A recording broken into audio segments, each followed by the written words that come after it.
안녕하세요. 김상학 변호사입니다. 저는 제주 학폭 변호사로서 수많은 학폭 사안에 대한 법적 조력을 해왔으며 현재 다수의 학폭 사안을 조력하고 있습니다. 학폭 사안 스페셜리스트로서 오늘은 학교폭력 처분에 대한 불복 방법에 대해 자세히 알아보겠습니다.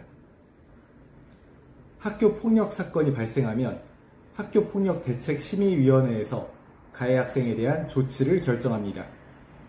이러한 조치에는 서면 사과, 접촉 및 협박 금지, 학급 교체, 전학, 퇴학 등의 조치가 있습니다. 이러한 조치를 학교폭력 처분이라고 합니다.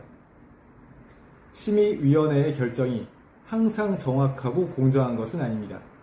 때로는 사실관계를 잘못 파악하거나 처분의 수위가 과도한 경우도 있습니다. 이런 경우 가해 학생과 보호자는 다음과 같은 방법으로 처분에 불복을 할 수 있습니다. 첫 번째, 재심 청구 방법입니다.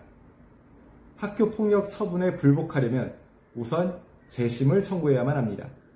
재심 청구는 처분을 받은 날로부터 15일 이내에 시도학생징계조정위원회에 제기해야 합니다. 재심 청구서를 작성하여 학교를 거쳐 시도교육청에 제출하면 됩니다. 두 번째 방법은 행정심판입니다. 재심 결과에 불복한다면 그 결정을 통지받은 날로부터 90일 이내에 행정심판을 청구할 수 있습니다. 행정심판은 교육부 소속 교육신뢰회복위원회에 청구를 하게 됩니다.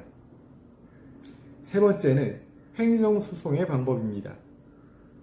행정심판 결과에도 불복하는 경우에는 행정법원에 행정소송을 제기할 수 있습니다. 이는 행정심판 재결서를 받은 날로부터 90일 이내에 소를 제기해야 합니다. 이와 같은 불복 시 주의사항으로 아래와 같은 내용이 있습니다. 첫 번째, 증거 수집의 중요성을 깨달으셔야 합니다. 불복 절차에서 가장 중요한 것은 자신의 주장을 뒷받침할 수 있는 증거입니다. 사건 당시의 정황을 입증할 수 있는 CCTV 영상 내지 목격자 진술 등 증거를 최대한 확보해야 합니다. 그리고 두 번째는 전문가의 조력이 필요합니다.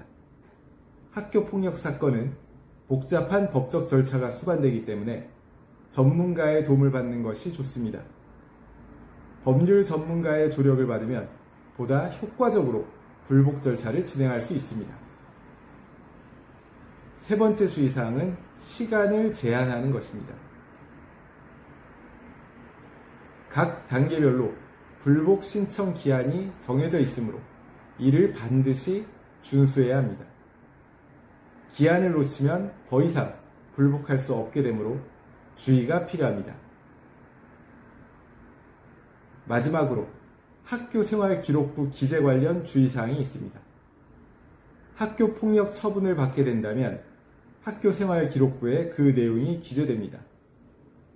이는 학생의 진학이나 취업에 부정적인 영향을 미칠 수 있습니다. 다만 초중등교육법 시행규칙 제22조의 제2항에 따라 학교폭력 가해 학생 조치사항 중 일부는 졸업과 동시에 삭제되므로 이 점도 반드시 고려해야만 합니다. 제주 학폭 변호사로서 강조하자면 학교폭력 처분에 대한 불복은 가능하지만 복잡한 절차와 전문성이 요구됩니다. 따라서 불복을 고려하고 계시다면 반드시 법률 전문가와 상담하여 최선의 방법을 찾으시길 바랍니다. 현재 과도한 학폭 처분을 받아 불복을 원하신다면 언제든지 제주 학폭 변호사 김성학 법률사무소를 찾아주시면 신속, 정확한 해법을 제시해드리겠습니다. 조금이나마 도움이 되셨으면 합니다. 여러분의 권리를 지키고 언제나 신속하고 정확한 해법을 제시해드리는 김성학 변호사입니다. 감사합니다.